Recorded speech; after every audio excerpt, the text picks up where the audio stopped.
مسجد حرام کی طرف رخ پھیر دو، اب جہاں کہیں بھی ہو تم اسی کی طرف منہ کر کے نماز پڑھو۔ یہ لوگ جنہیں کتاب دی گئی ہے خوب جانتے ہیں کہ تحویل قبلہ کا یہ حکم ان کے رب ہی کی طرف سے ہے اور برحق ہے، مگر اس کے باوجود جو کچھ یہ کر رہے ہیں اللہ ان سے غافل نہیں ہے۔ تم ان اہل کتاب کے پاس خواہ کوئی نشانی لے کے آؤ، ممکن نہیں یہ تمہارے قبلے کی پیروی کرنے لگے۔ یعنی پیچھے بھی ہم نے پڑھا ہے پہلے بارے میں کہ یہ جو مرضی آپ کر لیں یہ خوش نہیں ہونے والے، اور نہ تمہارے لیے یہ ممکن ہے کہ ان کی قبلے کی پیروی کرو۔ ان میں سے کوئی گروہ بھی دوسرے قبلے کی پیروی کرنے کے لیے تیار نہیں ہے۔ ہم نے پہلے بارے میں پڑھا کہ حضرت ابراہیم جو ہیں وہ انہوں نے بیت اللہ کی تعمیر کری، اور پھر حضرت اسماعیل بھی ان کے مددگار تھے۔ تو اس سے پتہ لگتا ہے کہ پہلا گھر تو بیت اللہ ہی تھا، پہلا قبلہ تو بیت اللہ ہی تھا۔ اگر تم نے اس علم کے بعد جو تمہارے پاس آ چکا ہے ان کی خواہشات کی پیروی کی تو یقیناً تمہارا شمار ظالموں میں سے ہوگا۔ حضور علم کسے کہا گیا؟ قرآن شریف کو، اور آپ کو آپ صلی اللہ علیہ وسلم سے خطاب ہے، لیکن ان کے ذریعے ہمیں کہنا مقصود ہے کہ اگر ہم نے اپنی خواہشات کی پیروی کی تو ہم ظالموں میں شمار ہو جائیں گے۔ الذین آتیناہم الکتاب یعرفون کما یعرفون ابناءہم وان فریقا منہم لیکتمون الحق وہم یعلمون۔ اور جن لوگوں کو ہم نے کتاب دی یعنی کہ اہل کتاب، وہ اس مقام جس کو قبلہ بنایا گیا ایسے پہچانتے ہیں جیسے اپنی اولاد کو پہچانتے ہیں۔ اور آپ صلی اللہ علیہ وسلم کے بارے میں یہی آتا ہے کہ وہ آپ صلی اللہ علیہ وسلم کو بھی ایسے پہچانتے ہیں جیسے اپنے بیٹوں کو پہچانتے ہیں، مگر ان میں سے ایک گروہ جانتے بوجھتے حق کو چھپا رہا ہے۔ اور حق کیا تھا کہ حضور صلی اللہ علیہ وسلم کی آمد کی خبر ان کی کتابوں میں لکھی ہوئی تھی، اور حضور صلی اللہ علیہ وسلم کی ساری نشانیاں مہر نبوت کی نشانی، اور یہ کہ وہ صدقہ نہیں کھاتے اور کس زمین پہ اتریں گے، اور ان کا پہلا اور یہ بھی انہیں پتا تھا کہ آخری نبی وہی ہوگا جس کا قبلہ جو ہے وہ اول ہوگا ان کے خانقاہ کا۔ یہ قطعی ایک امر حق ہے تمہارے رب کی طرف سے، لہٰذا اس کے متعلق تم ہرگز کسی شک میں نہ پڑو، اور ہر ایک کے لیے ایک رخ ہے۔ وَلِكُلِّ وَجْهَةٌ هُوَ مُوَلِّيهَا، ہر ایک کا ایک سینٹر آف لائف ہوتا ہے، یعنی کہ ہر ایک جو ہے وہ اپنے یعنی کہ ان کی بھی ایک عبادت کا مرکز ہے اور وہ ان کا دل اس طرف پھرتا ہے، لیکن ہمارا دل پلٹ کے جو ہے وہ کعبے کی طرف ہی جاتا ہے۔ ہر ایک کے لیے ایک رخ ہے جس کی طرف وہ مڑتا ہے، بس تمہیں بھلائیوں کی طرف سبقت کرو اور فاستبقوا الخیرات کے اوپر عمل کرتے ہوئے حضرت عمر جو ہے وہ حضرت ابو بکر صدیق سے زیادہ نیکیوں میں سبقت لے جانے کی کوشش کرتے تھے۔ جہاں بھی تم ہوگے اللہ تمہیں پا لے گا، اس کی قدرت سے کوئی چیز باہر نہیں ہے۔ تمہارا گزر جس مقام سے بھی ہو وہیں سے اپنا رخ نماز کے وقت مسجد حرام کی طرف پھیر دو، کیونکہ یہ تمہارے رب کا بالکل برحق فیصلہ ہے، اور اللہ تم لوگوں کے اعمال سے بے خبر نہیں ہے۔ اور جہاں سے بھی تمہارا گزر ہو اپنا رخ مسجد حرام کی طرف ہی پھیرا کرو، جہاں بھی تم ہو اسی کی طرف ہو کر کے نماز پڑھو، تاکہ لوگوں کو تمہارے خلاف کوئی حجت نہ ملے۔ ہاں جو ظالم ہیں ان کی زبان تو کسی حال میں بند نہ ہوگی۔ تم ان سے نہ ڈرو بلکہ مجھ سے ڈرو۔ فَلَا تَخْشُوهُمْ وَاخْشُونِي، اور اس لیے کہ میں نے تم پر اپنی نعمت پوری کر دوں، اور اس توقع پر کہ میرے اس حکم کی پیروی سے تم اس طرح فلاح کا راستہ پاؤ گے جس طرح تمہیں اس چیز سے فلاح نصیب ہوئی ہے کہ میں نے تمہارے درمیان خود تم میں سے ایک رسول بھیجا، یعنی قریش کے سرداروں میں سے انہی کے خاندان میں سے ایک رسول بھیجا جو تمہیں میری آیات سناتا ہے۔ یتلو علیکم آیاتنا ویزکیکم، اور وہ تمہیں پاک کرتا ہے۔ یزکیکم تزکیہ کرتا ہے، یعنی کہ جو برائیاں ان میں پہلے تھیں، شراب نوشی، زناکاری، بیٹیوں کو قتل کرنا، اور جو ہے سارے جوا وغیرہ سب کچھ ان میں پھیل چکا تھا، تو آپ صلی اللہ علیہ وسلم نے ان کو سود سے یہ ساری چیزوں سے پاک کیا۔ وَيُعَلِّمُكُمْ، اور کتابہ تمہیں کیا ہے؟ کتاب سکھاتا ہے اور حکمت کی تعلیم دیتا ہے۔ حکمت وہ علم کو کہتے ہیں جو سنت حضور صلی اللہ علیہ وسلم نے کر کے بتایا، عمل کر کے بتایا، اور جو باتیں انہوں نے منہ سے بتائیں اس کو حدیث کہتے ہیں۔ وہ تمہیں وہ باتیں سکھاتا ہے جو تم نہیں جانتے تھے، یعنی ہمیں وہ باتیں ان کے جو لوگ تھے قریش کے، وہ مذاق کرتے تھے، وہ کہتے تھے کیا تمہارا نبی تمہیں طہارت کے طریقے بھی سکھاتا ہے؟ تو حضور صلی اللہ علیہ وسلم نے ہمیں غسل کے طریقے بھی بتائے ہیں، حالانکہ صرف قرآن میں یہی آتا ہے وضو کا طریقہ کہ آپ اپنی کوہنیوں تک ہاتھ دھو لیں اور جو منہ دھو لیں، لیکن پورا طریقہ کیسے مسح کرنا ہے وہ سارا نبی صلی اللہ علیہ وسلم نے ہمیں بتایا۔ وہ تمہیں وہ باتیں سکھاتا ہے جو تم جانتے نہیں تھے، لہٰذا تم مجھے یاد رکھو، میں تمہیں یاد رکھوں گا، تم میرا شکر ادا کرو اور کفران نعمت نہ کرو۔ یا ایھا الذین آمنوا استعینوا بالصبر والصلاۃ، اے لوگوں جو ایمان لائے ہو صبر اور نماز سے مدد لو۔ بہت زیادہ حملے ہو رہے تھے مدینہ پہ اور بہت جنگ کے حالات تھے، بہت سخت حالات تھے، معاشی طور پہ بھی بہت کمزور تھے، اور وہاں پہ جا کے مدینہ کے لوگوں کے ساتھ آپ صلی اللہ علیہ وسلم نے مواخات بھی کیا، سب کو ایک بھائی بھائی بنایا۔ لیکن جو ہے اس وقت ہمیں مشکل کے وقت میں دو چیزوں سے کام لینے کا بتایا گیا۔ ایک صبر کرو، صبر مومن پہلی چوٹ پہ کرتا ہے، بعد میں تو آ ہی جاتا ہے، اور نماز، جو نماز ہے وہ حاجت کی بھی ہوتی ہے، اور آپ کو میں نے کل بھی بتایا تھا کہ حضرت سارہ نے جس وقت بادشاہ نے ان کے اوپر ان کو چھیننا چاہا تو انہوں نے نماز کی نیت باندھ لی، اس خوف سے ڈر کے انہوں نے چھوڑ دیا تھا۔ اللہ صبر کرنے والوں کے ساتھ ہے۔ حضور صلی اللہ علیہ وسلم کے جب بیٹے ابراہیم کا انتقال ہوا تو آپ صلی اللہ علیہ وسلم نے کی آنکھوں سے آنسو جاری ہو گئے، تو صحابہ نے کہا کہ یا رسول اللہ آپ کی آنکھوں سے آنسو جاری ہو گئے، تو انہوں نے کہا کہ آنکھیں تو وہی کہتی، آنکھیں جو ہیں وہ تو بے اختیاری ہیں، لیکن جو زبان ہے وہ وہی کہے گی، اور زبان کیا کہتی ہے کہ ان اللہ و انا الیہ راجعون، کہ ہم بھی اللہ کے اور ہم نے بھی اسی کی طرف رجوع کرنا ہے۔ جو لوگ اسی لیے صبر کی تلقین اسی لیے کی جا رہی ہے کہ وہاں پہ بہت زیادہ شہادتیں ہو رہی تھیں۔ اب جب شہادتیں ہوتی ہیں تو معاشی طور پہ وہ لوگ بہت زیادہ کمزور ہو گئے تھے۔ صحابہ بدر کی لڑائی میں تو فتح ہوئی تھی، احد کے میدان میں 70 صحابہ مارے گئے تھے، تو کہا جا رہا ہے کہ جو لوگ اللہ کی راہ میں مارے جائیں انہیں مردہ نہ کہو، ایسے لوگ تو حقیقت میں زندہ ہیں مگر تمہیں ان کی زندگی کا شعور ہی نہیں۔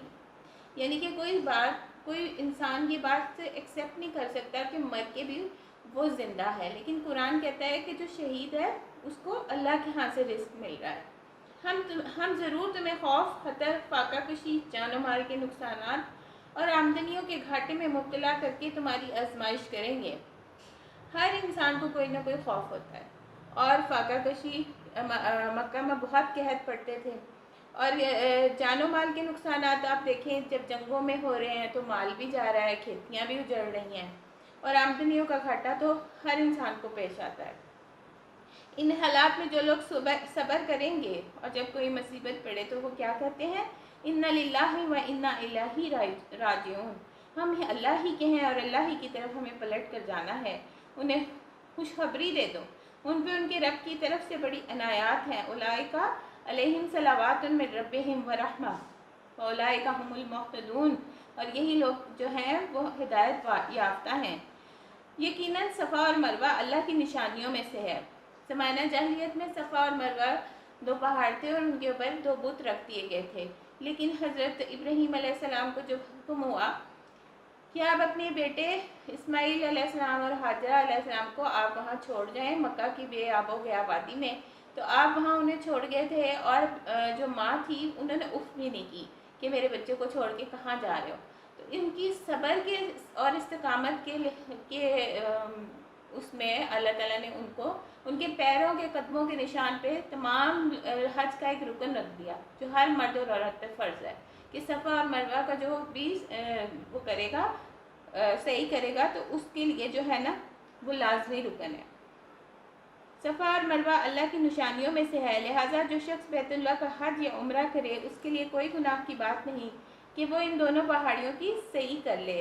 جو برضا و رغبت کوئی بھلائی کا کام کرے گا، اللہ کو اس کو علم ہے اور اللہ بڑا قدردان ہے۔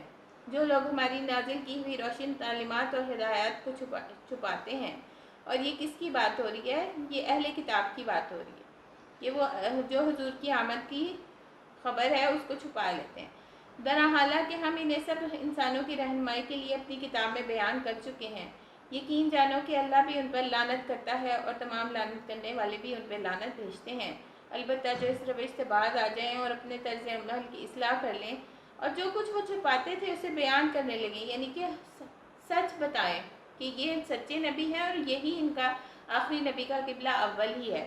ان کو میں معاف کر دوں گا، میں بڑا درگزر کرنے والا اور رحم کرنے والا ہوں۔ دوہرا اجر تھا ان کے لیے اگر وہ ایمان لے آتے۔ جیسے عبداللہ بن سلام جو ہے وہ ایک یہودی تھے، لیکن جب وہ اسلام لائے تو بہت اچھا اسلام لائے، وہ توریت کے بھی حافظ تھے۔ جن لوگوں نے کفر کا رویہ اختیار کیا اور کفر کی حالت میں ہی جان دے دی، ان پر اللہ اور اس کے فرشتے اور تمام انسانوں کی لعنت ہے۔ اس لعنت زدگی کی حالت میں وہ ہمیشہ رہیں گے، نہ ان کی سزا میں تخفیف ہوگی، نہ پھر کوئی دوسری مہلت انہیں دی جائے گی۔ اور آگ تو وہ ہلکی ہوتی نہیں ہے، جس میں ایندھن کے پتھر ہوں۔ ایندھن تو ویسے ہی گندھک ہوتا ہے، اور جو ہے وہ گندھک کے پتھر اور تیز جلتے ہیں، تو آگ تو وہ ہلکی اللہ پاک ہونے نہیں دیں گے، جیسے دنیا کی آگ جو ہوتی ہے وہ ہلکی ہو جاتی ہے۔ تمہارا خدا ایک ہی خدا ہے، اور اس رحمان اور رحیم کے سوا کوئی اور اللہ نہیں ہے۔ اس حقیقت کو پہچاننے کے لیے اگر کوئی نشانی اور علامت درکار ہے تو جو لوگ عقل سے کام لیتے ہیں ان کے لیے آسمان اور زمین کی ساخت میں، رات اور دن کے پہم ایک دوسرے کے بعد آنے جانے میں، ان کشتیوں میں جو انسان کے نفع کی چیزیں لیے ہوئے ہیں، یعنی کشتیوں میں ہم جاتے ہیں تو مچھلیاں بھی پکڑتے تھے وہ لوگ، اور موتی اور جواہرات بھی نکلتے تھے۔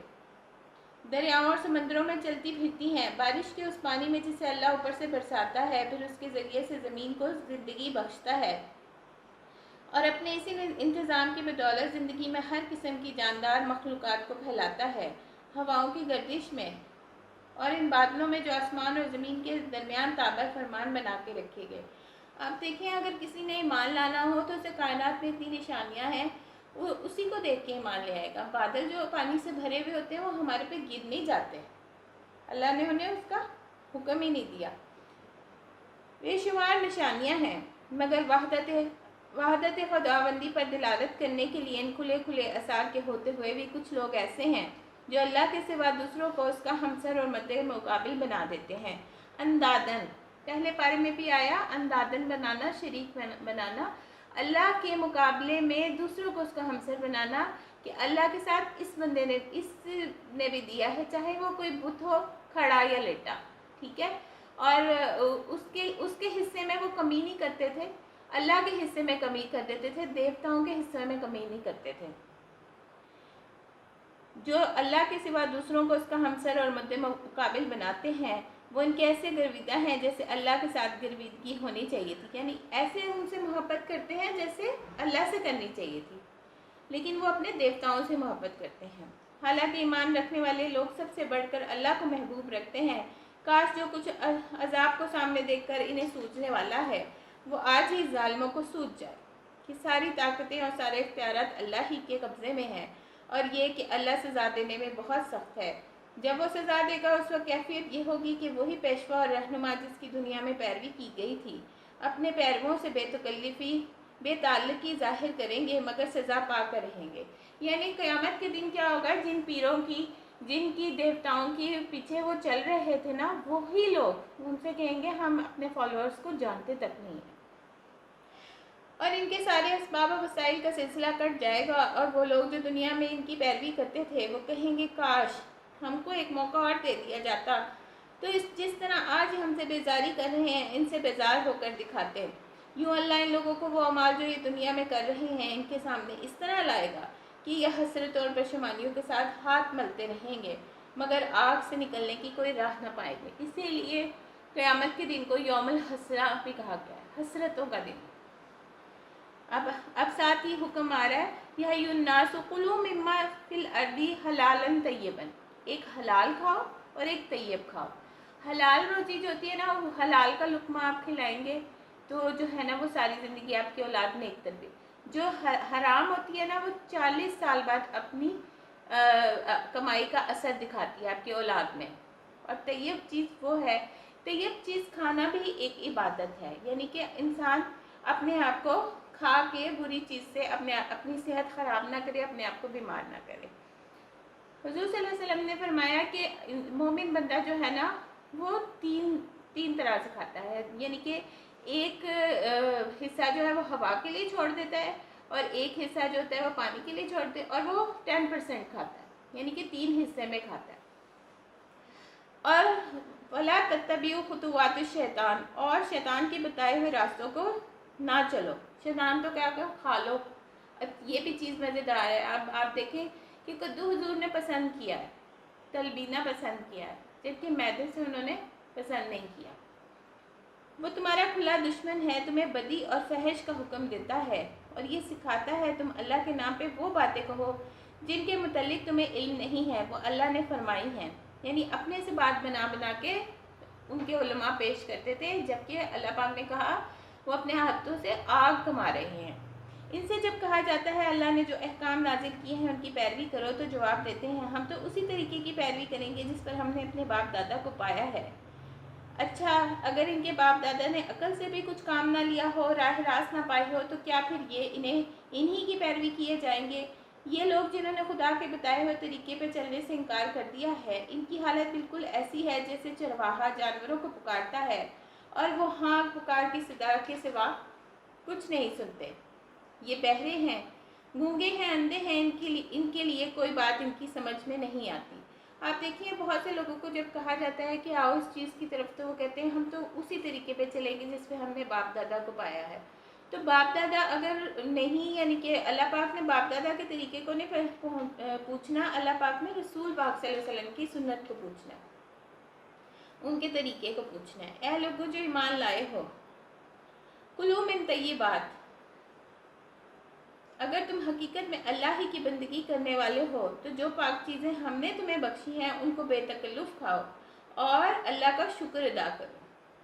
اللہ کی طرف سے تمہارے پر کوئی پابندی ہے تو وہ یہ ہے کہ اس نے کیا حرام کیا ہے، انما حرم علیکم المیتۃ، تمہارے پر مردار حرام کر دیا ہے۔ ہم سورۃ مائدہ میں اس کی کافی تفصیل پڑھیں گے، لیکن اس وقت پہلے جو تھے وہ عرب کے لوگ، وہ جو مردار ہوتا تھا اس کے پیٹ میں، بکری کے پیٹ میں، وہ کھا لیتے تھے بچہ جو ہوتا تھا۔ خون سے کیا حرام کیا ہے، مردار خون سے، سور کا گوشت سے پرہیز کرو اور ایسی چیز نہ کھاؤ جس پر اللہ کے سوا کسی اور کا نام لیا گیا ہو، یعنی غیر اللہ کا نام لے کے استانوں پہ ذبح کرتے تھے، دیوتاؤں کے نام پہ۔ ہاں، جو شخص مجبوری کی حالت میں ہو، یعنی مرنے والا ہو، کوئی جنگل میں ہو، اسے کچھ نہ مل رہا ہو، تو وہ ان میں سے کوئی چیز کھا لے بغیر اس کے کہ وہ قانون شکنی کا ارادہ رکھتا ہو یا ضرورت کی حد سے تجاوز کرے، تو اس پہ کچھ گناہ نہیں، یعنی کہ وہ اندر سے رغبت نہیں رکھتا، وہ چند لقمے کھا لے کے زندہ رہے۔ اللہ بخشنے والا اور رحم کرنے والا ہے۔ حق یہ ہے کہ جو لوگ ان احکام کو چھپاتے ہیں جو اللہ نے اپنی کتاب میں نازل کیے ہیں، ان سے تھوڑے دنیاوی فائدوں کی انہیں بھیٹ چڑھاتے ہیں، وہ دراصل اپنے پیٹ آگ سے بھر رہے ہیں، اور قیامت کے روز اللہ ہرگز ان سے بات نہ کرے گا۔ یہ بڑی اس دن بہت زیادہ، جس دن سارا دربار لگا ہوگا اور سارے انبیاء بھی وہ خاموش کھڑے ہوں گے، 50,000 سال کا دن ہوگا، تو اس دن اگر اللہ ہماری طرف رخ نہ کرے تو یہ کتنی بڑی دکھ کی بات ہوگی۔ تو جو لوگ اپنے ہاتھوں سے یہ دنیاوی فائدے کے لیے اپنے ہاتھوں سے کتاب میں کچھ لکھ رہے ہیں، جیسے اہل کتاب نے احکام کو چھپا لیا، تو ان کے لیے کیا ہے کہ اللہ ان سے ہرگز کلام نہیں کرے گا، ان کی طرف دیکھے گا بھی نہیں، نہ انہیں پاکیزہ ٹھہرائے گا، اور ان کے لیے دردناک سزا ہے۔ یہ وہ لوگ ہیں جنہوں نے ہدایت کے بدلے ضلالت خرید لی ہے، یعنی گمراہی، اور مغفرت کے بدلے عذاب مول لے لیا ہے۔ کیسا عجیب ہے ان کا حوصلہ کہ جہنم کا عذاب برداشت کرنے کے لیے تیار ہے۔ یہ سب کچھ اس وجہ سے ہوا ہے کہ اللہ نے تو ٹھیک ٹھیک حق کے مطابق کتاب نازل کی تھی، مگر جن لوگوں نے کتاب میں اختلافات نکالے وہ اپنے جھگڑوں میں سے حق سے بہت دور نکل گئے۔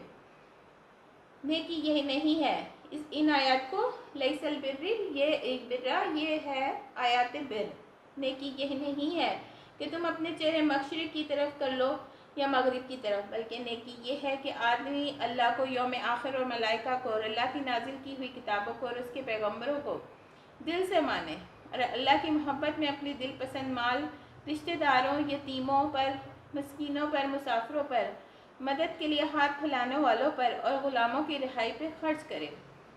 بعض اوقات جیلوں میں ایسے لوگ بھی، معصوم بھی بند ہوتے ہیں، تو ان کا جرمانہ دینے کے لیے ان کے اوپر اتنا وہ ہوتا ہے، تو وہ دینے کے لیے ان کے پیسے نہیں ہوتے، تو یہ بھی اسی میں آ جاتا ہے۔ نماز قائم کرے اور زکوٰۃ دے، اور نیک لوگ وہ ہیں جو اب عہد کریں تو اسے وفا کریں، اور تنگی اور مصیبت کے وقت میں اور حق و باطل کی جنگ میں صبر کریں۔ یہ ہے راست باز لوگ اور یہی متقی ہیں۔ عہد کو پورا کرنا جو ہے نا، عہد توڑنے والا کون ہوتا ہے؟ منافق، اور منافق کی جو ہے وہ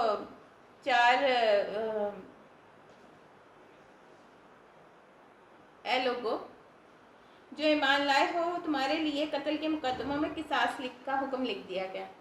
پچھلی قوموں میں کیا ہوتا تھا، جب کسی کا کوئی مارا جاتا تھا تو اگر کسی غلام نے مارا ہے تو وہ کیا کرتا، کسی بڑے نے مارا ہے تو وہ کسی غلام کو دے دیتا تھا، یعنی کہ اس کے بدلے میں اگر کسی عورت سے قتل ہوا ہے تو وہ کسی غلام مرد کو دے دیتا تھا۔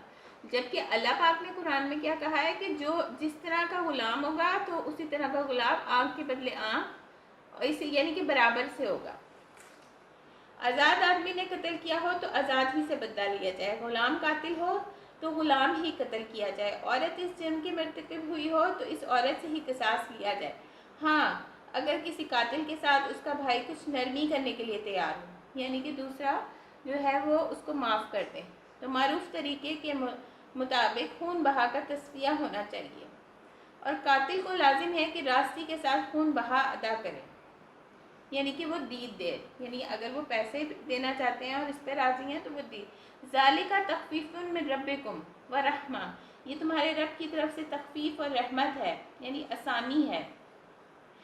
اس پر بھی جو زیادتی کرے یعنی نہ مانے ان کے لیے دردناک سزا ہے۔ عقل و خرد رکھنے والوں تمہارے لیے قصاص میں زندگی ہے۔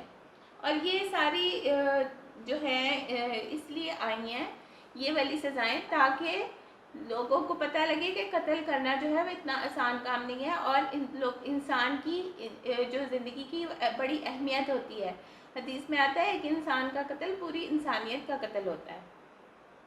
امید ہے کہ تم اس قانون کی خلاف ورزی سے پرہیز کرو گے جو تم پر فرض کیا گیا ہے کہ جب تم میں سے کسی کی موت کا وقت آئے تو وہ اپنے پیچھے مال چھوڑ رہا ہو تو والدین اور رشتہ داروں کے لیے معروف طریقے سے وصیت کرے، یہ حق ہے متقی لوگوں پر۔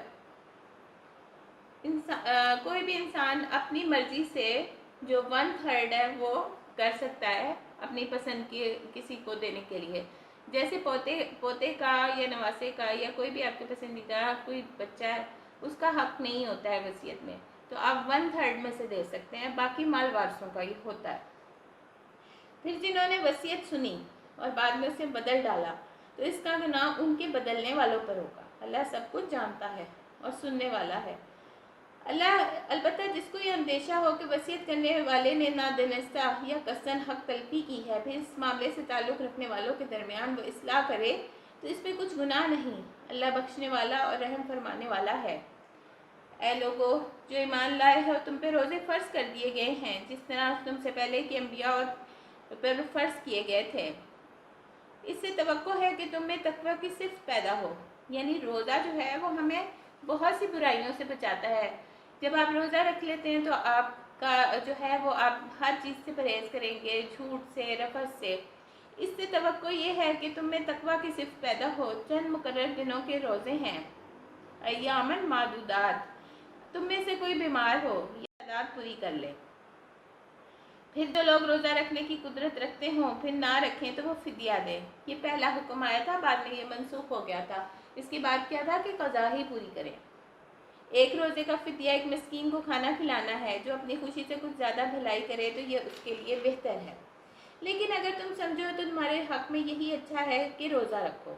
رمضان وہ مہینہ ہے جس میں قرآن نازل کیا گیا، شہر رمضان الذی انزل فیہ القرآن ھدی للناس وبینات من الھدی والفرقان، جو انسانوں کے لیے سراسر رحمت ہے اور ہدایت ہے اور ایسی واضح تعلیمات پر مشتمل ہے جو راہ راست دکھانے والی ہیں اور حق و باطل کا فرق کھول کر رکھ دینے والی ہیں۔ لہٰذا اب سے جو شخص اس مہینے کو پائے اس کو لازم ہے کہ اس پورے مہینے کے روزے رکھے، اور جو کوئی مریض ہو یا سفر پہ ہو تو وہ دوسرے دنوں میں روزوں کی تعداد پوری کرے۔ حضور صلی اللہ علیہ وسلم سب سے زیادہ شعبان میں روزے رکھتے تھے اور 15 شعبان کے بعد وہ روزے رکھنے اس لیے چھوڑ دیتے تھے، ہمیں بھی انہوں نے منع فرمایا کہ رمضان کے لیے ہماری طاقت کم نہ ہو جائے۔ اللہ اور وہ ویسے بھی ہر مہینے کی 13-14 کو بھی رکھتے تھے ایام بیس کے روزے۔ اللہ تمہارے ساتھ نرمی کرنا چاہتا ہے، سختی نہیں کرنا چاہتا، اس لیے یہ طریقہ تمہیں بتایا جا رہا ہے تاکہ تم روزوں کی تعداد پوری کر سکو، اور جس ہدایت سے اللہ نے تمہیں سرفراز کیا ہے اس پر اللہ کی کبریائی کا اظہار کرو، اعتراف کرو اور شکر گزار بن جاؤ۔ اے نبی صلی اللہ علیہ وسلم، میرے بندے اگر تم سے میرے متعلق پوچھے تو کیا کہو؟ وَإِذَا سَأَلَكَ عِبَادِي أَنِّي فَإِنِّي قَرِيب، کہ میں تو قریب ہی ہوں، میں تو پکارنے والے کے پاس ہی ہوتا ہوں، جب وہ مجھے پکارتا ہے اس کی پکار سنتا ہوں اور جواب دیتا ہوں۔ اور ایک جگہ آتا ہے کہ میں اپنے بندے کے حبل الورید سے قریب ہوں، یعنی شہ رگ سے قریب ہوں، لہٰذا انہیں چاہیے کہ میری دعوت پر لبیک کہیں اور مجھ پر ایمان لائیں۔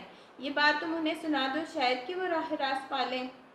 تمہارے لیے روزوں کے زمانوں میں راتوں کو اپنی بیویوں کے پاس جانا حلال کر دیا گیا، تم ان کے لیے لباس اور وہ تمہارے لیے۔ اللہ کو معلوم ہو گیا تم لوگ چپکے چپکے اپنے آپ سے خیانت کر رہے تھے، یعنی بیویوں کے پاس جا رہے تھے، کیونکہ پچھلی جو تھا جو قومیں گزری تھیں ان میں حلال تھا، تو ان کو یہ تھا، انہوں نے پوچھا نہیں تھا، ان کو شرم آ رہی تھی حضور صلی اللہ علیہ وسلم سے پوچھتے ہوئے، لیکن یہ کھول کے اللہ پاک نے بتا دیا کہ راتوں کو حلال کر دیا گیا۔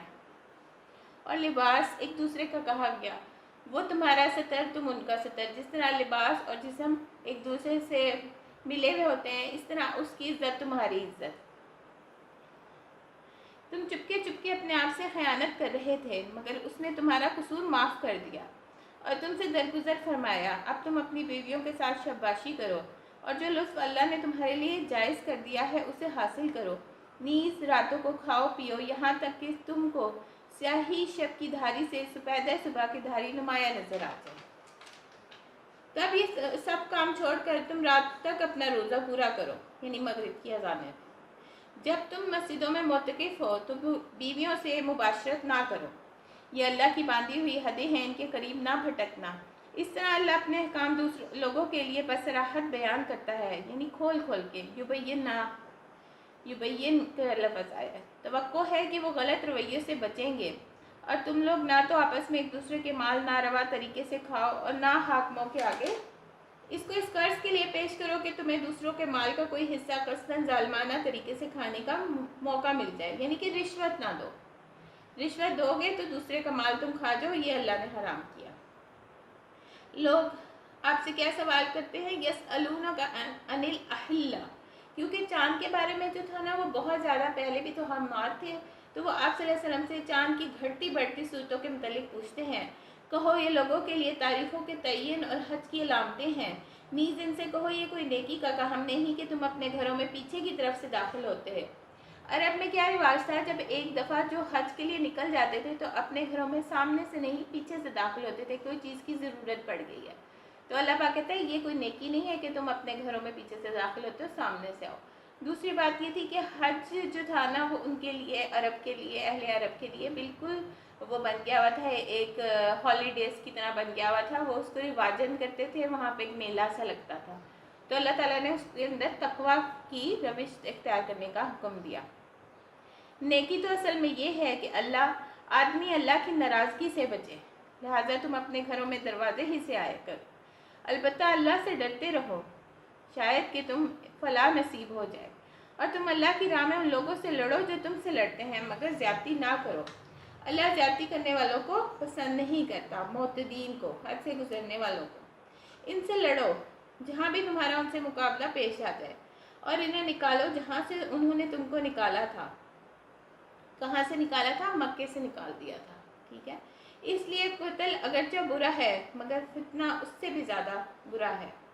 الفتنہ تو اشد من القتل، اور مسجد حرام کے قریب جب تک وہ تم سے نہ لڑیں تو تم بھی نہ لڑو، کیونکہ مسجد حرام کے پاس اندر لڑنا گناہ ہے، مگر وہ جب لڑنے سے نہ چکے تو تم بھی بے تکلف انہیں مارو، اور ایسے کافروں کی یہی سزا ہے۔ پھر اگر وہ باز آ جائیں تو جان لو کہ اللہ معاف فرمانے والا اور رحم فرمانے والا ہے، غفور الرحیم ہے۔ تم ان سے لڑتے رہو یہاں تک کہ فتنہ باقی نہ رہے اور دین یکون الدین للہ، اور اللہ کے لیے خالص ہو جائے۔ پھر اگر وہ باز آ جائیں تو سمجھ لو کہ ظالموں کے سوا اور کسی دست درازی روا نہیں۔ ماہ حرام کا بدلہ ماہ حرام ہے، اور تمام حرمتوں کا لحاظ برابری کے ساتھ ہے، لہٰذا جو بھی تم سے دست درازی کرے تم بھی اس پر اسی طرح دست درازی کرو، البتہ اللہ سے ڈرتے رہو، اور یہ جان رکھو کہ اللہ ان لوگوں کے ساتھ ہے جو حدود کو توڑنے سے پرہیز کرتے ہیں۔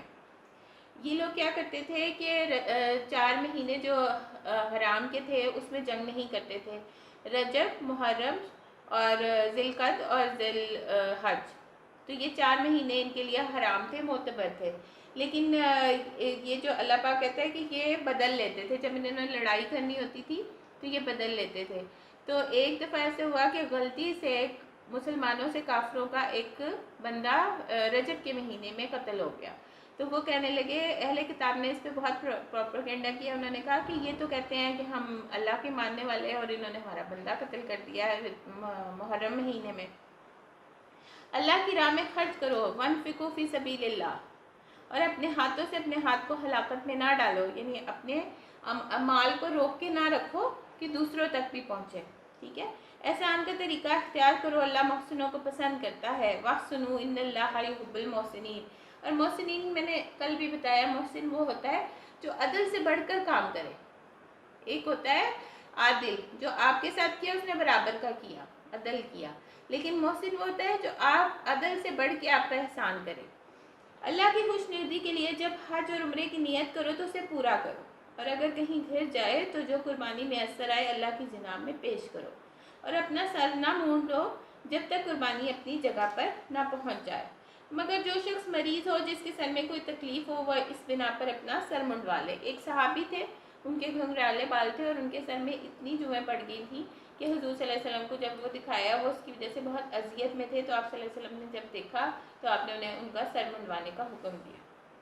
تو اسے چاہیے کہ فدیہ کے طور پہ روزہ رکھے یا صدقہ دے یا قربانی کرے۔ پھر اگر امن نصیب ہو جائے، تم حج سے پہلے مکے میں پہنچ جاؤ، تو جو شخص تم میں سے حج کا زمانہ آنے تک عمرے کا فائدہ اٹھائے وہ حسب مقدور قربانی دے، اور اگر قربانی میسر نہ ہو تو 3 روزے حج کے زمانے میں ساتھ گھر پہنچ کر، اور اسی طرح 10 روزے پورے رکھے۔ یہ رعایت ان لوگوں کے لیے ہے جن کے گھر بار مسجد حرام کے قریب نہ ہوں۔ واتقوا اللہ واعلموا ان اللہ شدید العقاب، اللہ کے ان احکام کی خلاف ورزی سے بچو اور خوب جان لو کہ اللہ سخت سزا دینے والا ہے۔ حج کے مہینے سب کو معلوم ہے، جو شخص ان مقرر مہینوں میں حج کی نیت کرے اسے خبردار رہنا چاہیے کہ حج کے دوران ویسے کوئی شہوانی فعل، کوئی بدعملی، کوئی لڑائی جھگڑے کی بات سرزد نہ ہو۔ جو نیک کام تم کرو گے وہ اللہ کے علم میں ہوگا۔ رفث کہتے ہیں جو ولا رفث ولا فسوق، یعنی کہ رفث کہتے ہیں میاں بیوی کے تعلق کو بھی کہتے ہیں، اور فسوق تو ہر لڑائی جھگڑا، کچھ بھی آپ وہاں پہ نہیں کر سکتے۔ جو نیک کام تم کرو گے وہ اللہ کے علم میں ہوگا۔ سفر حج کے لیے زیادہ راہ ساتھ لے جاؤ۔ اہل عرب کیا کرتے تھے، ہر وہ چیز ساتھ میں لے لیتے تھے کیونکہ انہوں نے وہاں پہ کاروبار کرنا ہوتا تھا۔ تو اللہ تعالیٰ کہتا ہے کہ بہترین زیادہ راہ کیا ہے، تقوی، پرہیزگاری۔ بس اے عقل والو میری نافرمانی سے پرہیز کرو، واتقونی یا اولی الالباب۔ اگر حج کے ساتھ ساتھ تم اپنے رب کا فضل بھی تلاش کرتے جاؤ تو اس میں سے کوئی مذائقہ نہیں ہے، یعنی کہ آپ وہاں کاروبار بھی کر لیں، اور عرب والے کرتے ہی تھے تو اس میں کوئی مذائقہ نہیں ہے۔ جب عرفات سے چلو تو مشعر حرام یعنی مزدلفہ کے پاس ٹھہر کر اللہ کو یاد کرو، اور اس طرح یاد کرو جس طرح کی ہدایت اس نے تمہیں دی ہے، یعنی کہ خود کے ساختہ نہیں، جو طریقے اللہ نے بتائے ہیں۔ ورنہ اس سے پہلے تم لوگ جو بھٹکے ہوئے تھے، پھر جہاں سے سب لوگ پلٹتے ہیں وہیں سے تم بھی پلٹو، کیونکہ لوگ جو تھے وہ اہل عرب کیا کرتے تھے، عرفات میں نہیں جاتے تھے، تو اللہ پاک نے جو ہے وہ عرفات کو لازمی رکن قرار دیا ہے۔ پلٹو، واستغفر اللہ ان اللہ غفور الرحیم، اللہ سے معافی چاہو، یقیناً وہ معاف کرنے والا اور رحم فرمانے والا ہے۔ پھر جب اپنے حج کے ارکان ادا کر چکو تو جس طرح اپنے آباء و اجداد کا ذکر کرتے تھے اسی طرح اپنے اللہ کا ذکر کرو، یعنی آباء و اجداد سے جیسے محبت رکھتے ہو ایسے اللہ سے محبت رکھو، بلکہ اس سے بھی بڑھ کر۔ مگر اللہ کو یاد کرنے والے لوگوں میں بہت فرق ہے، ان میں کوئی تو ایسا ہے جو کہتا ہے اے ہمارے رب، ربنا آتنا فی الدنیا وما لہ فی الآخرۃ من خلاق، جو کہتا ہے بس مجھے دنیا ہی دے دے، اس کا آخرت میں کوئی حصہ نہیں۔ جبکہ بہترین دعا کیا سکھائی گئی، ربنا آتنا فی الدنیا حسنۃ وفی الآخرۃ حسنۃ وقنا عذاب النار، یعنی دنیا میں بھی بھلائی اور آخرت میں بھی بھلائی۔ ایسے شخص کا آخرت میں کوئی حصہ نہیں، اور کوئی کہتا ہے ربنا آتنا فی الدنیا حسنۃ وفی الآخرۃ حسنۃ وقنا عذاب النار، اے ہمارے رب ہمیں دنیا میں بھی بھلائی دے اور آخرت میں بھی بھلائی دے، اور آگ کے عذاب سے ہمیں بچا لے۔ ایسے لوگ اپنی کمائی کے مطابق دونوں جگہ حصہ پائیں گے، اور اللہ کو حساب چکاتے کچھ دیر نہیں لگتی، یہ گنتی کے چند روز ہیں۔ جو تمہیں اللہ کی یاد میں بسر کرنے چاہیے، پھر جو کوئی جلدی کر کے 2 ہی دن میں واپس ہو گیا تو کوئی حرج نہیں، اور جو کچھ دیر میں زیادہ ٹھہر کے پلٹا تو بھی کوئی حرج نہیں، بشرطے کہ یہ دن اس نے تقوی کے ساتھ بسر کیے، اللہ کی نافرمانی سے بچو، خوب جان رکھو کہ ایک روز اس کے حضور میں تمہاری پیشی ہونے والی ہے۔ انسانوں میں کوئی تو ایسا ہے جس کو دنیا کی باتیں تمہیں بہت بھلی معلوم ہوتی ہیں، یعنی بہت چکڑی چپڑی باتیں کرتا ہے، اور وہ جو ہوتا ہے اپنی نیک نیتی پر وہ بار بار خدا کو گواہ ٹھہراتا ہے، یعنی کہ جھوٹی قسمیں بھی کھاتا ہے، مگر حقیقت میں وہ بدترین دشمن حق ہوتا ہے۔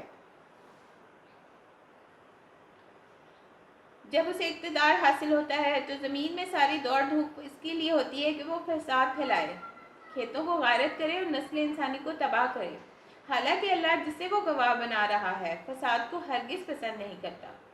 جب اس سے کہا جاتا ہے اللہ سے ڈرو تو وہ اپنے وقار کا خیال اس کے گناہ پر جما دیتا ہے۔ ویسے تو یہ خاص ایک شخص کا ذکر ہے، لیکن یہ ہمارے سب کے اوپر پورا آتا ہے کہ جب اسے کہا جاتا ہے کہ اللہ سے ڈرو تو اسے اپنی عزت آڑے آ جاتی ہے، جیسے شیطان نے کہا انا خیر منہ، میں بہتر ہوں، اسی لیے اس نے سجدہ نہیں نہ کیا تھا۔ ایسے شخص کے لیے تو بس جہنم ہی کافی ہے، تو بہت برا ٹھکانہ ہے۔ دوسری طرف انسانوں کے لیے کوئی ایسا ہے جو رضا الہی کی طلب میں اپنی جان کو کھپا دیتا ہے، ایسے بندوں پر اللہ بہت مہربان ہے، جیسے صحابہ کرام۔ اے ایمان لانے والوں، تم پورے کے پورے اسلام میں داخل ہو جاؤ، یا الذین آمنوا ادخلوا فی السلم کافہ، یعنی پورے کے پورے آ جاؤ، یہ نہیں کہ اپنی مرضی کا حکم لے لیا جیسے اہل کتاب نے کیا کہ کتاب کا ایک حصہ لیتے اور ایک کو چھوڑتے، تو اللہ پاک نے شکوہ کیا کل بھی، تو ہم اللہ پاک کہہ رہے ہیں پورے کا پورا اسلام قبول کر لو، سارے حکم جو دیے ہیں، وَلَا تَتَّبِعُوا خُطُوَاتِ الشَّيْطَانِ، اور شیطان کی قدموں کی پیروی نہ کرو، وہ تمہارا کھلا دشمن ہے، جو صاف صاف ہدایات تمہارے پاس آ چکی ہیں، اگر ان کو پا لینے کے بعد پھر بھی تم نے لرزش دکھائی تو خوب جان رکھو اللہ سب کا غالب اور حکیم و دانا ہے۔ ان ساری نصیحتوں اور ہدایتوں پر بھی وہ لوگ سیدھے نہ ہوں تو کیا اب وہ اس بات کے منتظر ہیں کہ اللہ بادلوں کا چتر لگائے، فرشتوں کے پرے ساتھ لیے خود ہی سامنے موجود ہو اور فیصلہ ہی کر ڈالے، یعنی کہ قیامت ہی برپا ہو جائے؟ آخر کار سارے معاملات پیش تو اللہ ہی کے حضور ہونے والے ہیں۔ بنی اسرائیل سے پوچھو کیسی کھلی کھلی نشانیاں ہم نے انہیں دکھائی ہیں، اور پھر یہ بھی ان سے پوچھ لو کہ اللہ کی نعمت کے پانے کے بعد جو قوم اس کو شکاوت سے بدلتی ہے اللہ انہیں کیسی سخت سزا دیتا ہے۔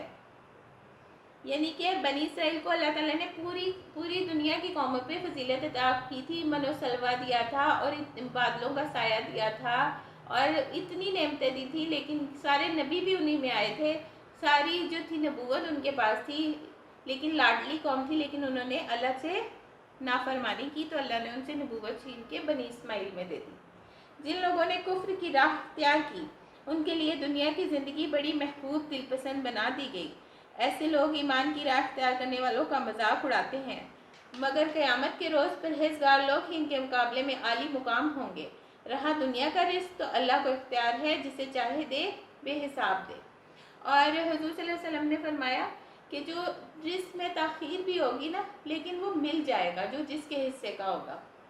ابتدا میں سب لوگ ایک ہی طریقے پہ تھے، پھر یہ حالت باقی نہ رہی، یعنی جو بچہ پیدا ہوتا ہے وہ پیدا تو مسلم ہی ہوتا ہے، اور حدیث میں آتا ہے کہ بعد میں اس کے والدین اسے مجوسی یہودی بناتے ہیں۔ پھر یہ حالت باقی نہ رہی اور اختلافات رونما ہوئے، تب اللہ نے نبی بھیجے جو راست روی پہ بشارت دینے والے اور کچھ روی کے نتائج سے ڈرانے والے تھے، اور ان کے ساتھ ساتھ کتاب برحق نازل کی تاکہ حق کے بارے میں لوگوں کے درمیان جو اختلافات رونما ہو گئے ہیں اس کا فیصلہ کرے، یعنی کہ قرآن نازل کیا۔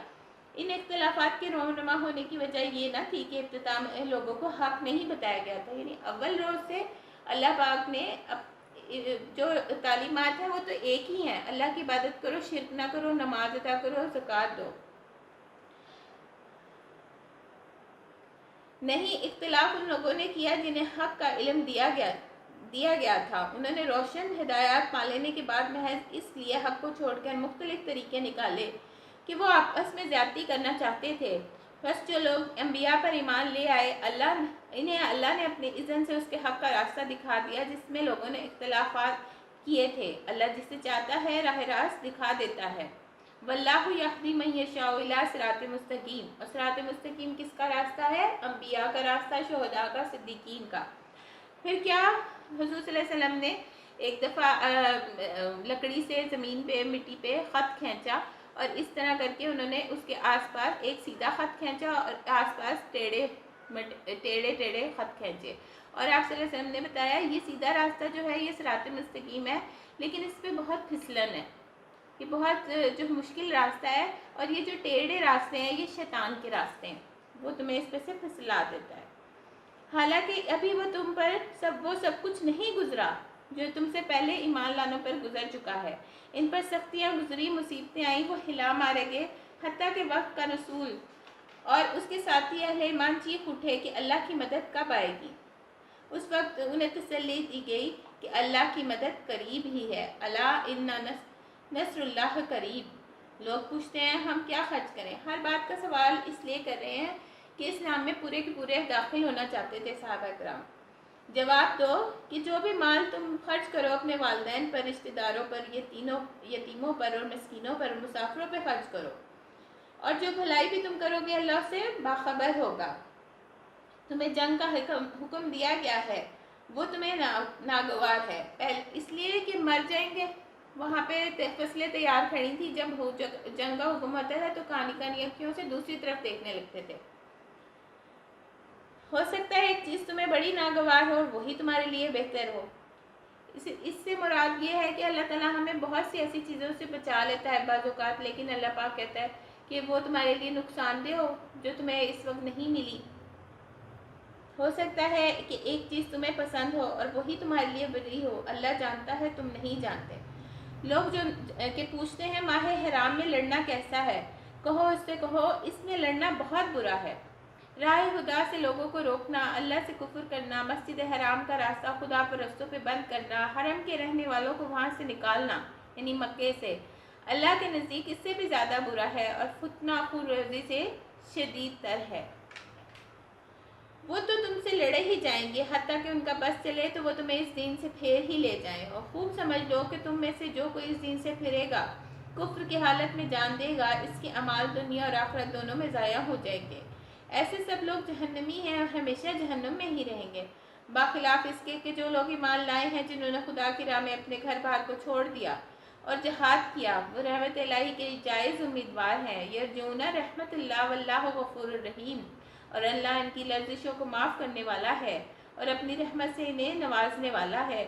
پوچھتے ہیں شراب کا اور جوئے کا کیا حکم ہے؟ کہو ان دونوں چیزوں میں خرابی ہے۔ ابھی صرف کراہیت دلائی جا رہی ہے کہ شراب جو ہے اور وہ جوا جو ہے وہ بری چیز ہے۔ بعد میں جب وہ حرام ہوئی تھی تو مدینے کی گلیوں میں اس طرح سے لوگوں نے اپنے مٹکے توڑے تھے۔ عبد الرحمن بن عوف کہتے ہیں کہ وہاں کتنے عرصے تک سوندھی جو تھی وہ مٹی گیلی رہی تھی اور اس میں سے خوشبو آتی رہی تھی۔ شراب اور جوئے کا کیا حکم ہے؟ کیونکہ جب وہ نماز پڑھنے جاتے تھے تو الفاظ جو تھے وہ گڑبڑ ہونے لگتے تھے، شراب پیے ہوئے ہوتے تھے، اور حضرت انس کہتے ہیں کہ جب میں سب کو پلاتا تھا تو پھر میں اینڈ میں خوب سیر ہو کے پیتا تھا اور میں بھی بیٹھ جاتا تھا، لیکن جو ہے نا اس کے بعد جب حکم آیا تو سب نے اپنے مٹکے توڑ دیے۔ کہو ان دونوں چیزوں میں بڑی خرابی ہے، اگرچہ ان میں لوگوں کے لیے کچھ منافع بھی ہیں، یعنی کاروبار تو ہوتا ہی ہے، مگر ان کا گناہ ان کے فائدے سے بہت زیادہ ہے۔ پوچھتے ہیں ہم راہ خدا میں کیا خرچ کریں؟ پہلے کہا کہ جو یتیموں پہ خرچ کرو، ساری چیزیں بتائی گئی، اب کہا کہ جو کچھ ضرورت سے زیادہ ہو۔ اسی طرح اللہ تمہارے لیے صاف صاف احکام بیان کرتا ہے، شاید کہ تم دنیا اور آخرت دونوں کی فکر کرو۔ پوچھتے ہیں یتیموں کے ساتھ کیا معاملہ کیا جائے؟ کہو جس طرز عمل میں ان کے لیے بھلائی ہو وہ اختیار کرنا بہتر ہے۔ اگر تم اپنا اور ان کا خرچ اور رہنا سہنا مشترک رکھو گے تو اس میں کوئی مذائقہ نہیں، آخر وہ تمہارے بھائی بہن ہی تو ہے۔ برائی کرنے والے اور بھلائی کرنے والے دونوں کا حال اللہ پہ روشن ہے۔ اللہ چاہتا تو اس معاملے میں تم پر سختی کرتا، مگر وہ صاحب اختیار ہونے کے ساتھ صاحب حکمت بھی ہے۔ عزیز الحکیم، تم مشرک عورتوں سے ہرگز نکاح نہ کرنا یہاں تک کہ وہ ایمان نہ لے آئیں۔ ایک مومن لونڈی مشرک شریف زادی سے بہتر ہے، اگرچہ وہ تمہیں بہت پسند ہو، اور یعنی کہ نکاح جب تک نہیں ہوگا جب تک وہ اسلام میں نہیں آئیں گی، اپنی عورتوں کے نکاح مشرک مردوں سے کبھی نہ کرنا جب تک وہ ایمان نہ لے آئیں۔ ایک مومن غلام مشرک شریف سے بہتر ہے، اگرچہ وہ تمہیں بہت پسند ہو۔ یہ لوگ تمہیں آگ کی طرف بلاتے ہیں، یعنی مشرک سے یا مشرکہ سے نکاح کرنا آگ کی طرف، یدعون الی النار، اولئک یدعون الی النار۔ اور اللہ اپنے اذن سے تمہیں جنت اور مغفرت کی طرف بلاتا ہے۔ وہ اپنے احکام واضح طور پہ لوگوں کے سامنے بیان کرتا ہے۔ توقع یہ ہے کہ وہ سبق لیں گے اور نصیحت قبول کریں گے۔ پوچھتے ہیں کہ حیض کا کیا حکم ہے؟ کہو کہ وہ ایک گندگی ہے، اس میں سے عورتوں سے الگ رہو، ان کے قریب مت جاؤ، تاکہ جب وہ پاک صاف ہو جائیں تو پھر جب وہ پاک صاف ہو جائیں تو ان کے پاس جاؤ جس طرح اللہ نے تم کو حکم دیا ہے۔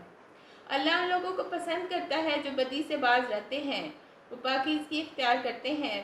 تمہاری عورتیں تمہاری کھیتیاں ہیں، تمہیں اختیار ہے جس طرح چاہو اپنی کھیتی میں جاؤ، جیسے کسان اپنے کھیت کو دیکھ کے خوش ہوتا ہے، مگر اپنے مستقبل کی فکر کرو، اللہ کی ناراضگی سے بچو۔ خوب جان لو کہ تمہیں ایک دن اس سے ملنا ہے، یعنی ملاقات کرنی ہے۔ اے نبی صلی اللہ علیہ وسلم، جو تمہاری ہدایات کو مان لیں انہیں فلاح اور سعادت کا مژدہ سنا دو۔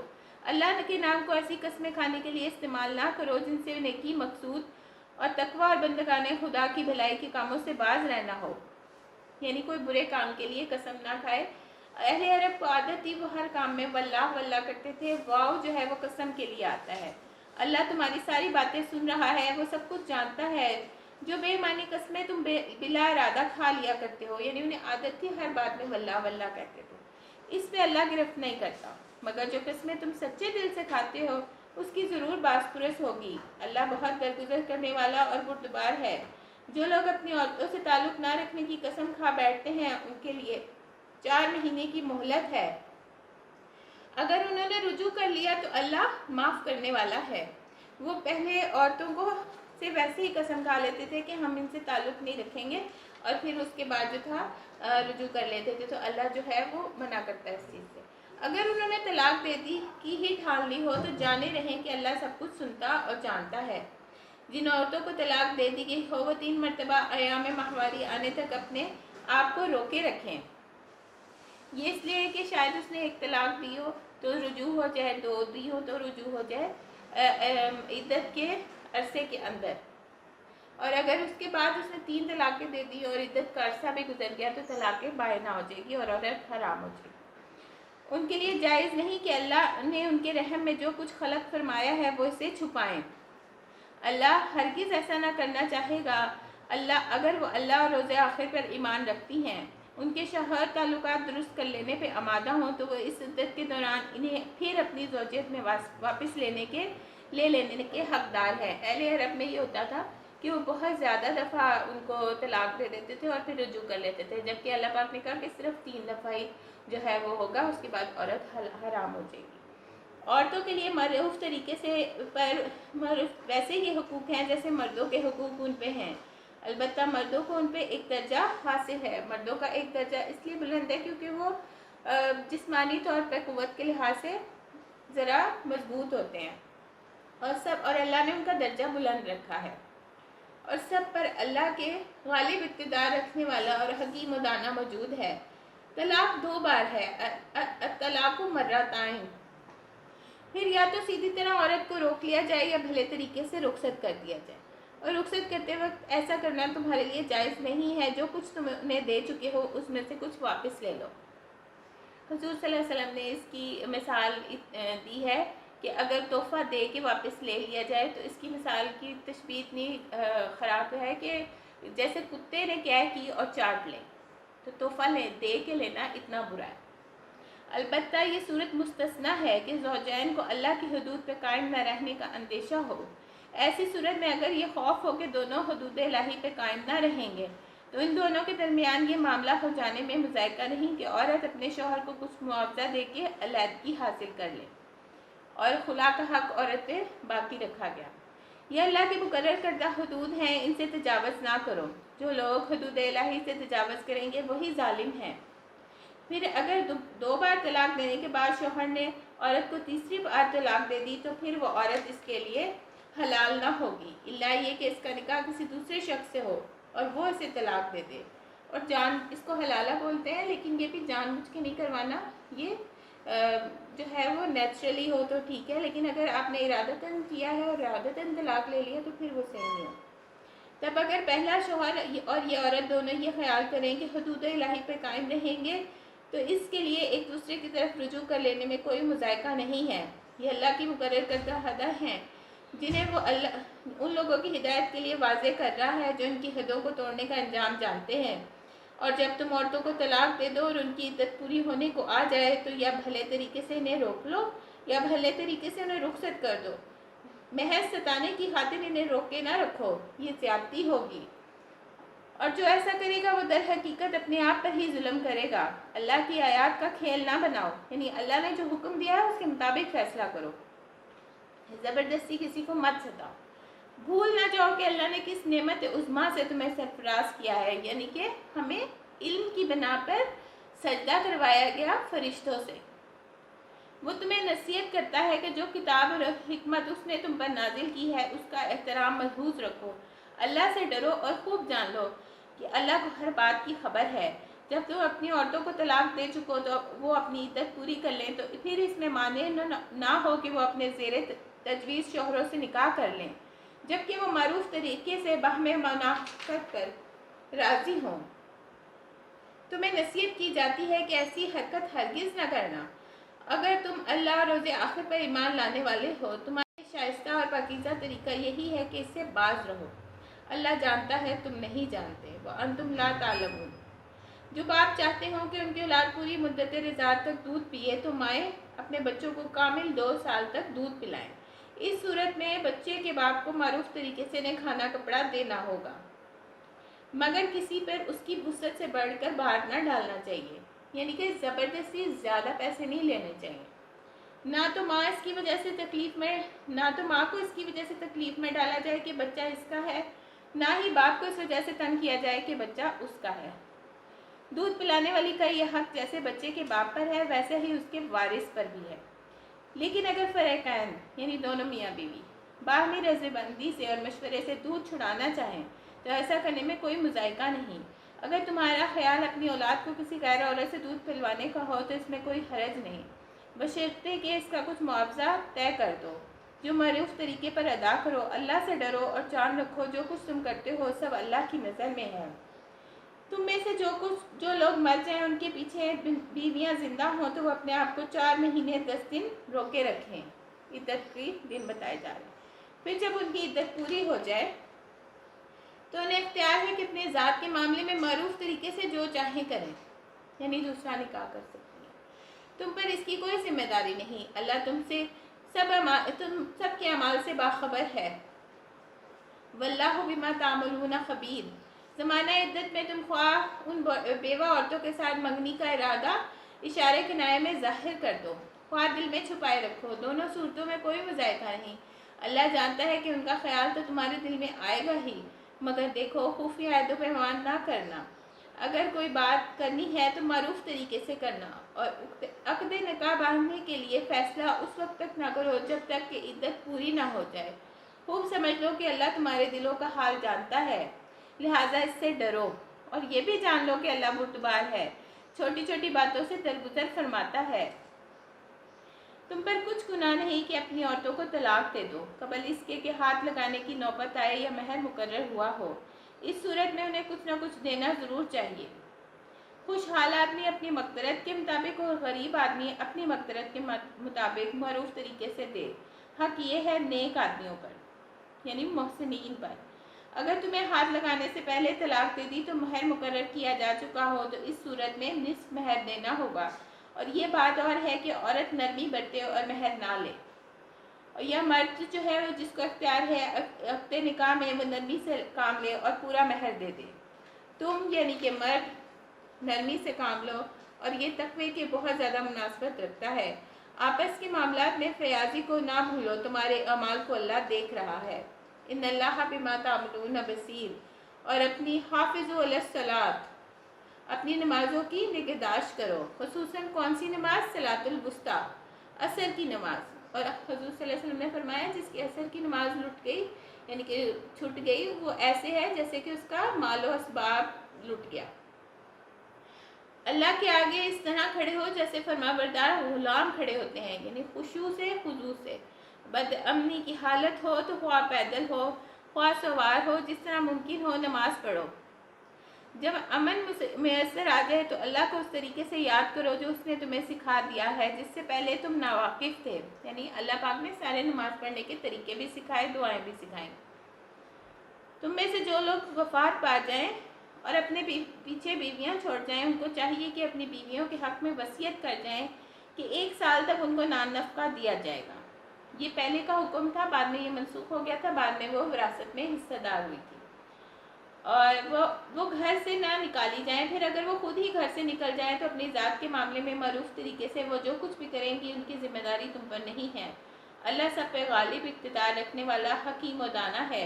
اسی طرح جن عورتوں کو طلاق دی گئی ہو انہیں مناسب طور پہ کچھ نہ کچھ دے کر رخصت کیا جائے، یہ حق ہے متقین پر۔ اس طرح اللہ اپنے احکام تمہیں کھول کھول کر بیان کرتا ہے۔